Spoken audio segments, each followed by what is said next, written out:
शुक्लांबरधरं विष्णुं शशिवर्णं चतुर्भुजं प्रसन्नवदनं ध्यायेत् सर्वविघ्नोपशान्तये।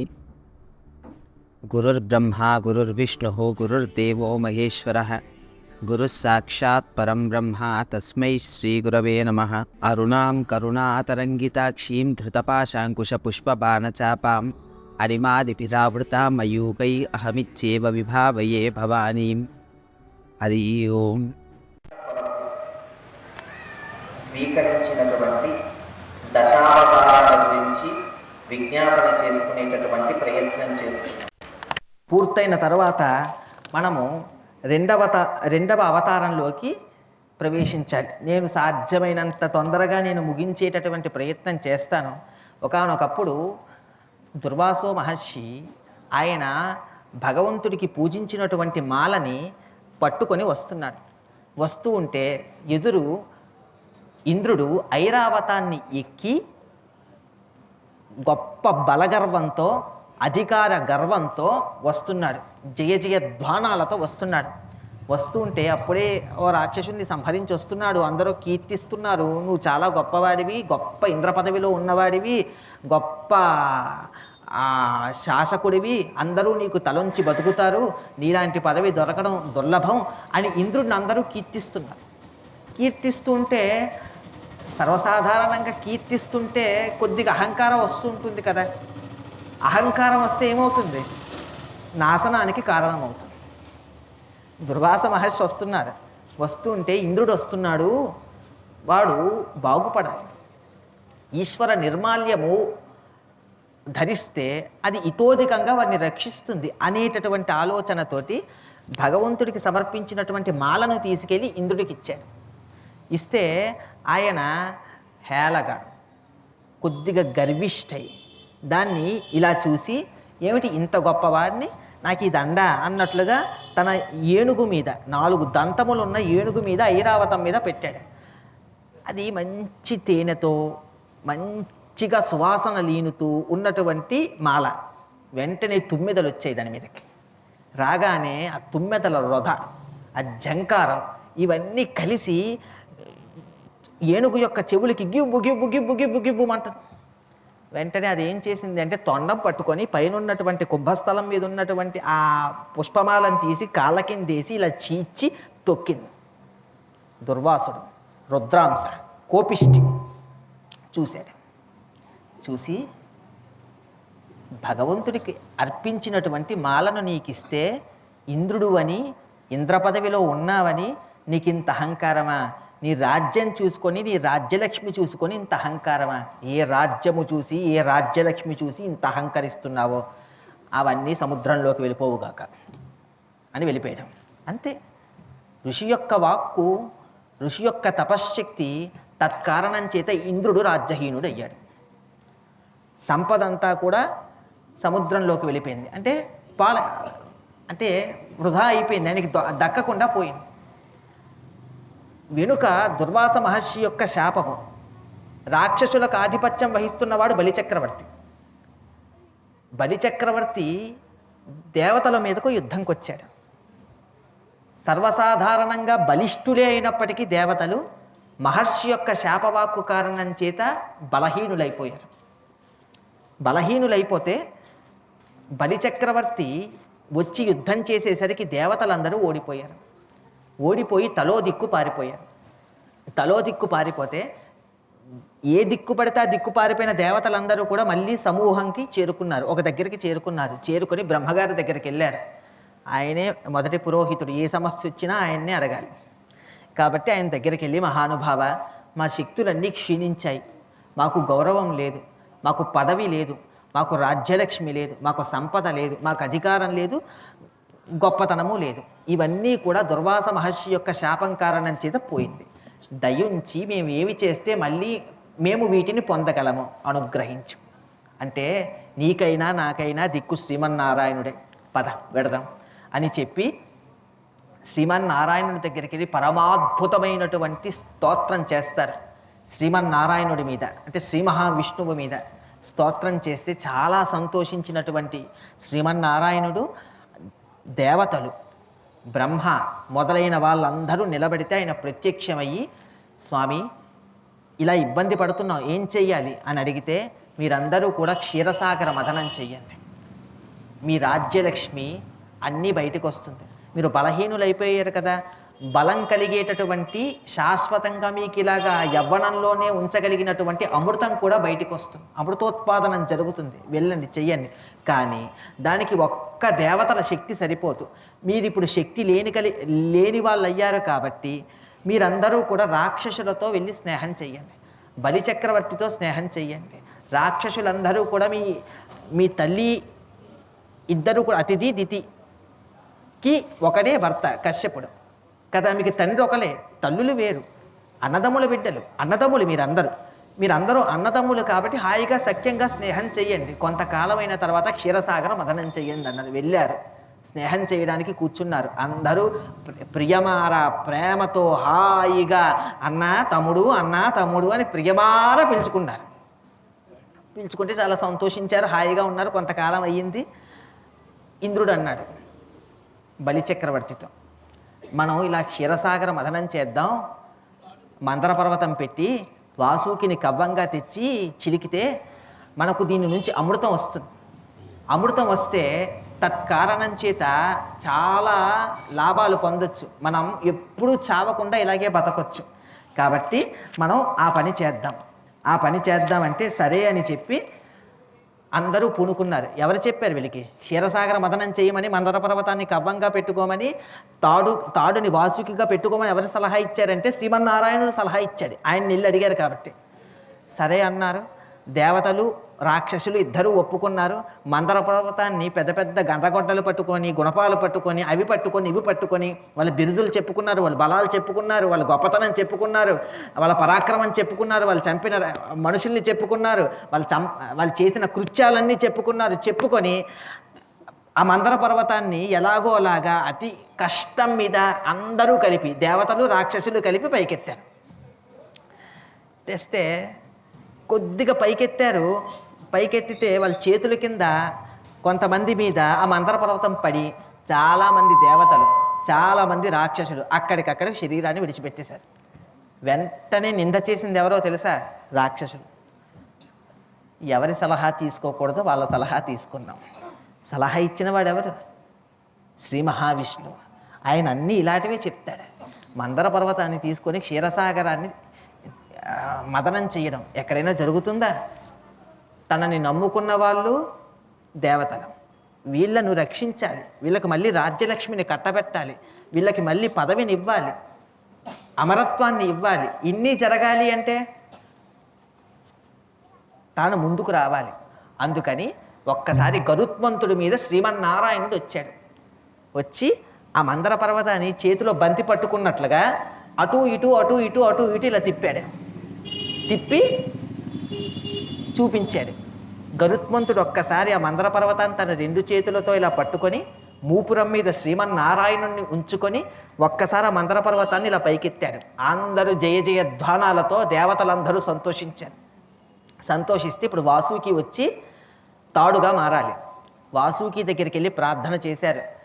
నువ్వు కానీ మాకు వచ్చి క్షీరసాగర మదనంలో సహకరిస్తే అమృతంలో నీకు కొంత భాగం ఇస్తాం అంటే అంగీకరించినటువంటి వాసుకి వచ్చింది. తాడుగా చేశారు వాసుకిని. మందర పర్వతం కవ్వం పెట్టి చిలకడానికి క్షీరసాగరంలో దింపారు. దింపి శ్రీ మహావిష్ణువు కూడా అక్కడ ఉన్నారు. శ్రీ మహావిష్ణువు దేవతలు ఇంతింత మనులతో ప్రకాశిస్తున్నటువంటి వాసుకి యొక్క తలభాగం వైపు నడిచారు. నడవగానే వెంటనే రాక్షసులు అన్నారు, ఈ విష్ణువు ఏమి చేసినా దానికి విరుద్ధంగా చేయడం మన యొక్క కర్తవ్యం కావాలి. ఎందుకు? ఆయన ఏమి చేస్తే అందులో ఏదో ఉంటుంది కాబట్టి మనం విరుద్ధంగా పనిచేయాలి. కాబట్టి ఆయన తల పట్టుకుంటున్నాడు కాబట్టి ఆ తల మనకు కావాలి. ఎందుకు? తల శ్రేష్టమైనది, ఇన్నిన్ని మనులతో ప్రకాశిస్తుంది. అటువంటి తల వాళ్ళు పట్టుకొని తోక మనకి ఇచ్చేస్తారా? ఈ తోక మనకెందుకు, ఆ తలే కావాలి పదండి అన్నారు. ఎవరు? రాక్షసులందరూ. శ్రీ మహావిష్ణువుకి కావాల్సింది అదేను. తల నుంచి పెద్ద పెద్ద జ్వాలలు వస్తుంటుంది, విషపు జ్వాలలు. కాబట్టి మాకు తల కావాలని రాక్షసులు అంటే, పోనీ మీరు తల కావాలన్నారు కదా, గొప్ప గొప్ప మనుడితో శోభిస్తున్న తల మీరే పుచ్చుకోండి అని శ్రీమన్నారాయణుడు దేవతలందరూ కూడా తోకవైపు వచ్చేసారు. శ్రీ మహావిష్ణువు పక్కనున్నారు. బలాలు చెప్పుకున్నారు, బిరుదులు చెప్పుకున్నారు, గర్వాలు చెప్పుకున్నారు, గొప్ప గొప్ప మాటలు మాట్లాడారు. తలే ముంచి రాక్షసులు పట్టుకున్నారు, తోకయ ముంచి దేవతలు పట్టుకున్నారు, చిలకడం మొదలుపెట్టారు. పర్వతమే ఎత్తలేని వాళ్ళు పర్వతం పట్టుకొని చిలకడం ఎట్లా కుదురుతుంది? కుదరదు. కొంతసేపు చిలికారు, చిలకడం ప్రారంభించారు. పట్టు తప్పి, అదుపు తప్పి, ఇంకా ఆ వాసుకి చేసినటువంటి ఆ గోల, ఆ హాలాహలం బయటకు వచ్చేస్తుంటే, ఆ విషం బయటకు వచ్చేస్తుంటే ఆ సెగలు వాటిని తట్టుకోలేక విడిచిపెట్టేశారు. విడిచిపెట్టేస్తే వాళ్ళ పట్టు తప్పిపోయి చేయి జారిపోయి వాసుకితో సహా మందర పర్వతం అలా క్షీరసాగరంలోకి వెళ్ళిపోతుంది. మళ్ళీ రాక్షసుల పైకి వచ్చారు. వచ్చి శ్రీ మహావిష్ణువుని నమ్ముకున్నాం, ఆయనని నమ్ముకోబట్టే ఈ మందర పర్వతాన్ని చిలకడమా, వాసుకి తాడా, ఏ కిందన బరువు లేకుండా పట్టుకునేది లేకుండా ఎలా చిలుకుతాం అని నవ్వుకున్నారు. దేవతల్ని చూసి, శ్రీ మహావిష్ణువుని చూసి, ఆయనే కదా అన్నారు నేను రక్షిస్తాను అని. వెంటనే చిన్నపుచ్చుకున్న దేవతల్ని చూసి అక్కడే ఉన్నటువంటి శ్రీ మహావిష్ణువు సవరణై 1,00,000 యోజనముల వెడలుపై కడు కఠోరమునైన కర్పరమును నదనైన బ్రహ్మాండమైన నాహరించు ఘనతరంగంబు ముఖ గహ్వరంబు సకల చరాచర జంతురాశల నెల్ల మృంగి లోగను నట్టి మేటి కడుపు విశ్వంబుపై మేరు మిశ్వంబుపై బట్టనాగిన కదలని ఎట్టి కాలు వెలికి లోనికి జనుదెంచు విపుల తుండ మంబుజంబుల బోలెడు నక్షియుగము సుందరంబుగ విష్ణుండు సురలతోడి కూర్మి చెలువొందెను ఒక మహాకూర్మమయ్యే. ఒక మహాకూర్మావతారాన్ని స్వామి స్వీకరించాడు. ఎంత పెద్ద కూర్మావతారము అంటే 1,00,000 యోజనముల వెడల్పుతో కూడుకున్నటువంటి కూర్మావతారం. ఆ కూర్మం అంత ఆదికూర్మం, శ్రీకూర్మం, అంత కూర్మంగా స్వామి స్వీకరించాడు. స్వీకరించి తాను చేసిన పని ఏమిటి అంటే 4 కాళ్ళు బయట పెట్టి తల ఇలా లోపలికి బయటికి లోపలికి బయటికి లోపలికి బయటికి తీస్తూ 4 కాళ్ళతోటి ముందుకు వెళుతూ ఆ మహా పాలసముద్రంలోని ఒక్కసారి దిగారు. దిగి ఆ మందర పర్వతము వాసుకి తాడుగా కట్టింది. అలా వెళ్ళిపోతూ ఉంటే క్షీరసాగరం యొక్క అడుగు భాగానికి ఆయన దానికన్నా ముందుగా కిందకి వెళ్ళి ఆ పర్వతాన్ని తన మూపురం మీద అంటే తన వీపు మీద పెట్టుకొని ఒక్కసారి అందరూ చూస్తుండగా స్వామి పైకొచ్చారు. పైకొస్తే జయ జయ ధ్వానాలు చేశారు దేవతలందరూ. అంత పెద్ద కూర్మము మందర పర్వతము వాసుకి మళ్ళీ పూనుకున్నారు క్షీరసాగర మథనం కొరకు.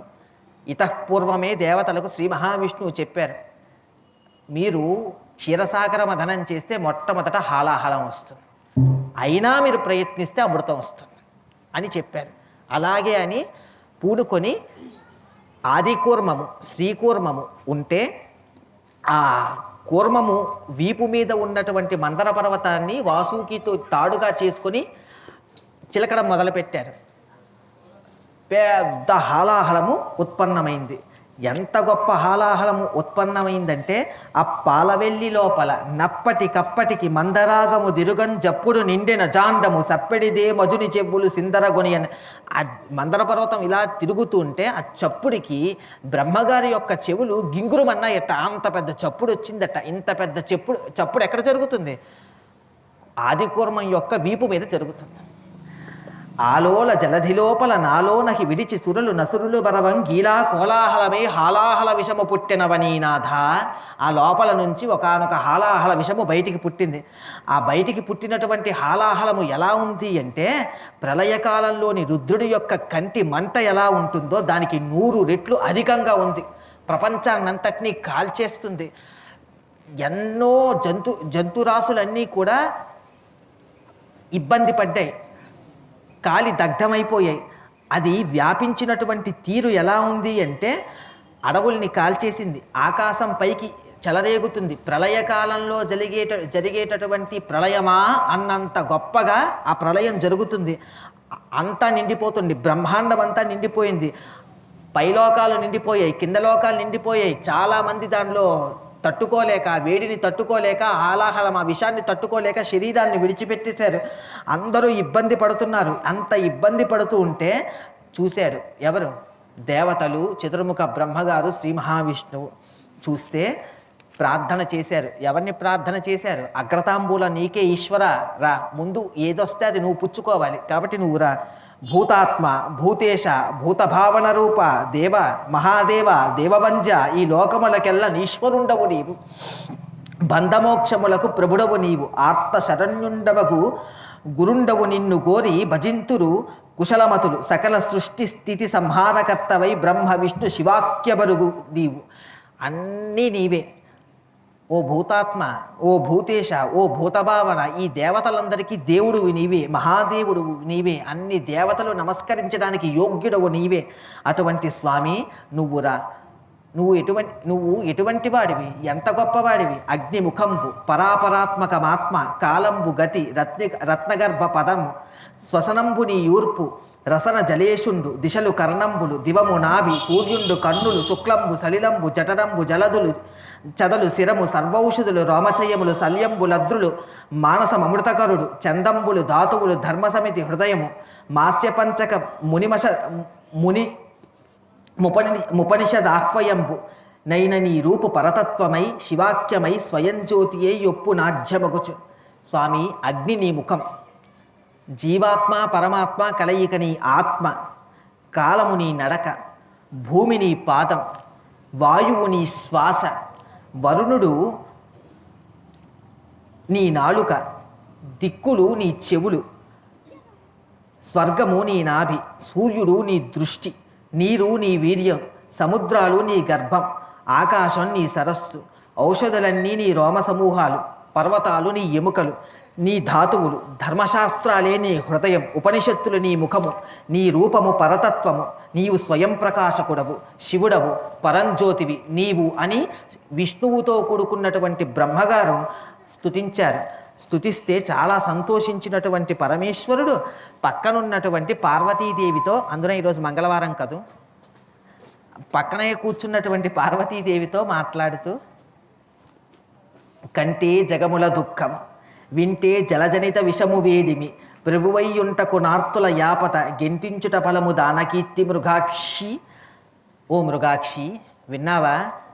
దేవదానవులందరూ కూడా ఆపదలో మునిగి ఉన్నారు. ఆ విషం వేడిలో ఇబ్బంది పడుతున్నారు. శక్తి కలిగినటువంటి ప్రభువు రక్షించకపోతే అపకీర్తి కదా, మనకు శక్తి ఉంది కదా, మనం రక్షించాలి. తండ్రి యొక్క హృదయం. మాతాచ పార్వతీదేవి, పితాదేవో మహేశ్వర, ఆయన తండ్రి హృదయం. నా బిడ్డలు నేను రక్షించుకోవాలి అంటూ, పరహితము సేయునెవ్వడు పరమహితుండగును భూతపంచకమునకు, పరహితమే పరమధర్మము, పరహితునకు నెదురు లేదు పరవేంధుముకి. పంచభూతాలు కూడా ఎప్పుడూ పరహితమే చేస్తుంటుంది. పరోపకారం చెయ్యాలన్న బుద్ధి ఉన్న ప్రతి ఒక్కడు పరహితం చేస్తుంటాడు. ఇంతమందిని సృజించిన నేను పరహితం చెయ్యకపోతే ఎలా? నేను చేస్తాను, ఆ హితం చేస్తాను, అంటే అందరినీ రక్షిస్తాను, ఈ హాలాహలాన్ని స్వీకరిస్తాను. ఎందుకు స్వీకరిస్తానో తెలుసా? హరిమది నానందించిన హరినాక్షి జగంబులెల్ల నానందించును. హరి సంతోషిస్తే లోకమంతా సంతోషిస్తుంది. లోక సంతోషమే హరి సంతోషం తప్ప ఆయనకు వేరు సంతోషం లేదు. హరిమది నానందించిన హరినాక్షి జగంబులెల్ల నానందించును. హరియును జగములు మెచ్చగా గరళము వారించుటప్పు కమలదలాక్షి. హరి లోకాలు రెండూ సంతోషిస్తాయంటే ఈ విషయాన్ని నేను పుచ్చేసుకుంటా. ఎలా పుచ్చేసుకుంటా తెలుసా? శిక్షింతు హాలాహలం, భక్షించు మధుర సూక్ష్మ ఫలరసముక్రియన్, రక్షించు ప్రాణికోట్లను, వీక్షింపుము నీవు నేడు వికచాబ్జముకి. ఎలా శిక్షిస్తానో తెలుసా ఈ హాలాహలాన్ని? ఒక తీయటి కిస్మిస్సో, తీయటి నేరేడు పండో నోట్లో పెట్టుకుంటే ఎంత ఆనందంగా ఉంటుందో అంత ఆనందంగా ఈ హాలాహలాన్ని ఇంత ముద్ద చేసేసి ఈ లోకాన్నంతటినీ కాల్చి దగ్ధం చేసి చంపేస్తున్న ఈ హాలాహలాన్ని నేను లోపలికి పుచ్చేసుకుని సంతోషిస్తాను అంటే ఆవిడంది ఇలా చూసి, మృంగెడువాడు విభుండని, మృంగెడిదియు గరళమణియు, మేలని ప్రజకును మృంగుమనే సర్వమంగళ, మంగళసూత్రమునెంతమది నమ్మినదో. మంగళసూత్రాన్ని ఇలా పట్టుకొని ఆ తల్లి పొంగిపోతూ, మృంగెడువాడు విభుండని, మృంగుతున్నవాడెవడు? విభుడు, తన భర్త ఈశ్వరుడు. మృంగెడిదియు గరళమణియు, మింగుతానంటున్నదేమిటి? ఈ లస్సీయో బాదం మిల్కో ఏ పాలో మజ్జిగో కాదు, హాలాహలం విషం మింగుతానంటున్నాడు. మేలని ప్రజకుని ఎందుకు మింగుతానంటున్నాడు? ఇష్టమని కాదు, ప్రజలకు మేలని. మృంగుమనే సర్వమంగళ, మృంగమనందట్ట సర్వమంగళ. ఎందుకు తెలుసా? మంగళసూత్రమును ఎంత మధిరమ్మినదో. ఎంత గొప్ప మకుటాయమానమైన పద్యాలు పోతనామాచ్యులు ఇచ్చినటువంటి పద్యాలు. అందుకే ఇప్పటికీ పోతనామాచ్యులకు ఎందుకు రుణపడిపోయాము అంటే, ఇంత గొప్ప పద్యాలు ఎవరు అందించగలరు? మనం లలితా సహస్రం చదివితే మనం ఇప్పటికీ పొంగిపోతాం. ఒక మాట దగ్గరికి వచ్చేసరికి కామేశబద్ధ మాంగళ్య సూత్ర శోభిత కంధర. కామేశ్వరుడు ఆయనైతే ఈవిడ కామేశ్వరి. ఆ కామేశ్వరుడు కట్టినటువంటి మాంగళ్యము ఆవిడ మెడలో ఉంటే ఆ మంగళసూత్రం ఏదైతే ఉందో ఇది లోకానికి రక్ష. కామేశబద్ధ మాంగళ్య సూత్ర శోభిత కంధర. అలాగే ముత్తైదువు అని ఒక మాట లోకంలో. 5 అన్న మాట ఏ 5ని సూచిస్తుంది అంటే మంగళసూత్రము, పసుపు, కుంకుమ, గాజులు, చెవి కమ్మలు. ఈ 5 ఉంటే ముత్తైదువ. మంగళసూత్రము, పసుపు, కుంకుమ, గాజులు, చెవి కమ్మలు. భర్త ఉన్నాడు అని గుర్తేమిటి అంటే ఈ 5 ధరిస్తారు. వాళ్ళు సువాసిని, వాళ్ళు ముత్తైదువ అన్న మాటకు అర్థమైన వాళ్ళు అని అర్థం. కాబట్టి ఆ తల్లి ఇవన్నీ ధరించి మంగళసూత్రాన్ని మెడలో ధరించినటువంటి తల్లి, తాటంకములు చెవిలో ధరించినటువంటి తల్లి. తాటంకయుగలీభూత తపనోడుపమండల. ఈ తాటంకములే సూర్యచంద్రుడు. అటువంటి తాటంకములు సూర్యచంద్రుల కారణం చేత కాలగతి నడుస్తుంటుంది. కాలగతిలోనే ఎవడైనా పుడతాడు, ఎవడైనా పెరుగుతాడు, ఎవడైనా చచ్చిపోతాడు.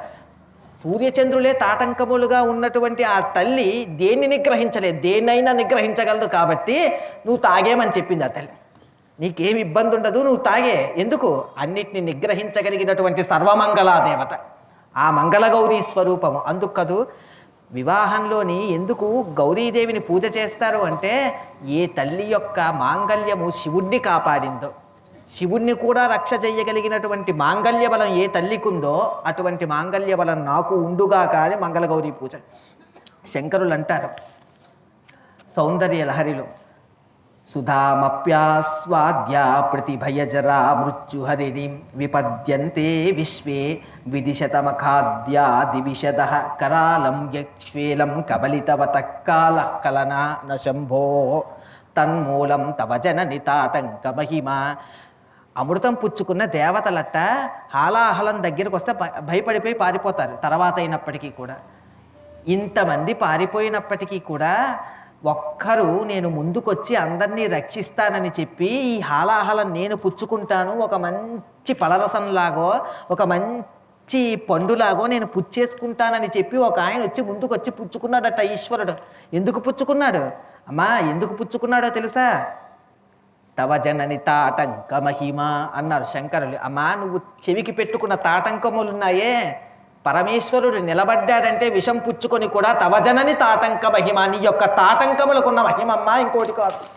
కాబట్టి అటువంటి తల్లి అని పొంగిపోయారు పోతనామాచ్యలు.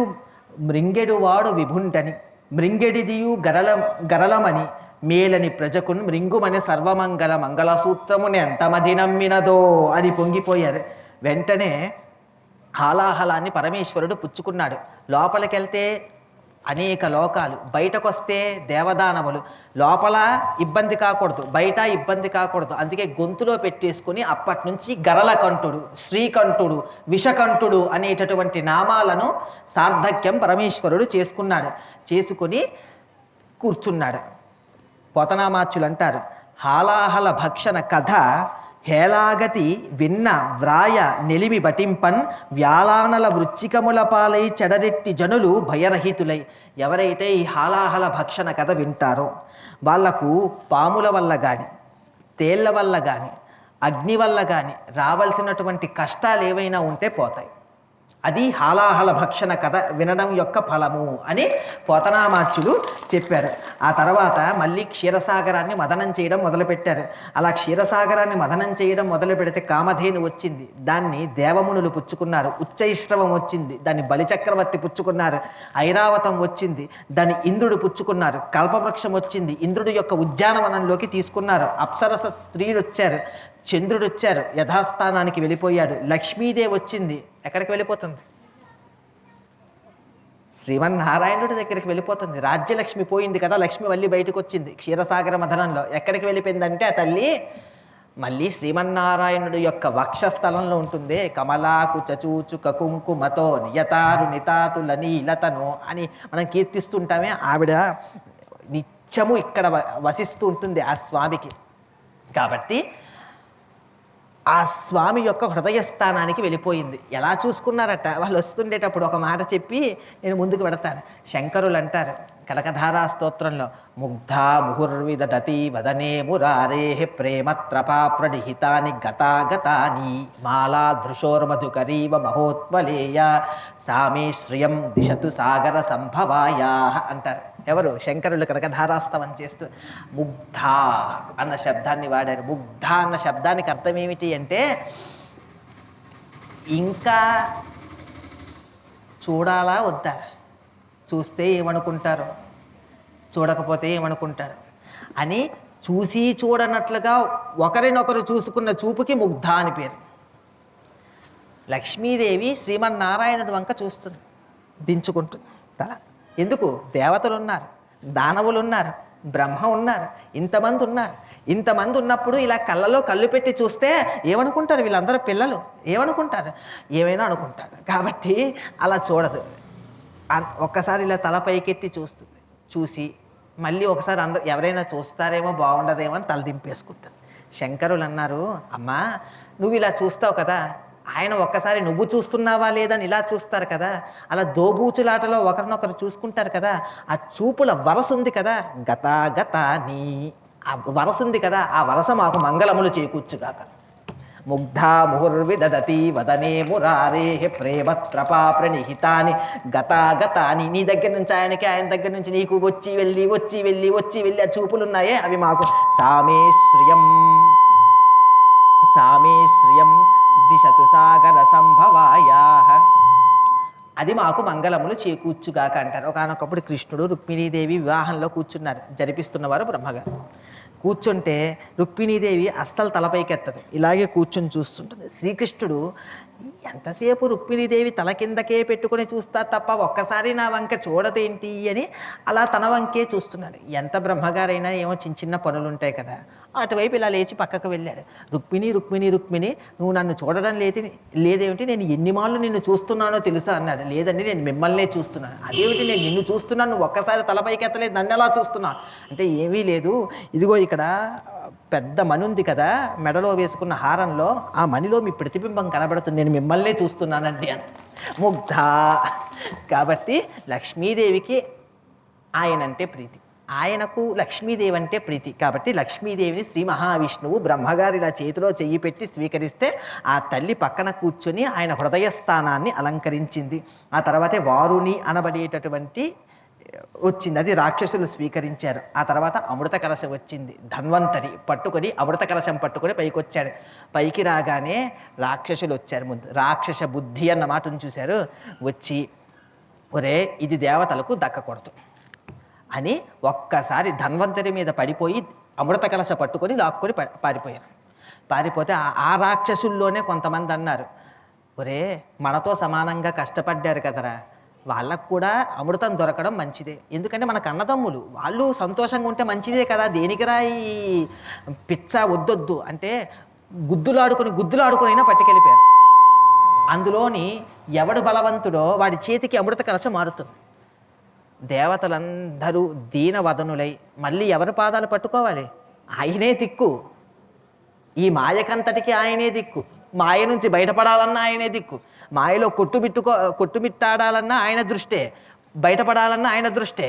ఆయన పాదాలే పట్టుకున్నారు. నా మాయ కారణం చేత నేను తెస్తానులేనని అభయం ఇచ్చి శ్రీ మహావిష్ణువు మళ్ళీ మోహిని రూపాన్ని ధరించి వాళ్ళ మధ్యకి వెళ్ళి వాళ్ళందరి దగ్గర నుంచి అమృతాన్ని స్వీకరించి అక్కడి నుంచి అదృశ్యమయ్యి దేవతాలోకానికి వచ్చి వాళ్ళందరికీ పంచుతుంటే, ఏమిటి అమృతాన్ని ఎవరు పట్టుకెళ్ళిపోయారు అని రాహువు అనబడేటటువంటి రాక్షసుడు దేవలోకానికి వచ్చి చూస్తే దేవతలందరికీ శ్రీ మహావిష్ణువు మోహిని రూపంలో అమృతాన్ని పంచిపెడుతూ ఉంటే తాను కూడా దేవతగా మారి అక్కడ ఉంటే దాన్ని సూర్యచంద్రులు గుర్తుపట్టి శ్రీ మహావిష్ణువుకి సౌజ్ఞ చేస్తే తన యొక్క సుదర్శన చక్రాన్ని ప్రయోగించి రాహు యొక్క శిరస్సు ఖండిస్తే తాగిన అమృతము శిరస్సులో ఉండిపోయింది కాబట్టి కింద శరీరము పతనమైపోతే బ్రహ్మగారు అమృతం పట్ల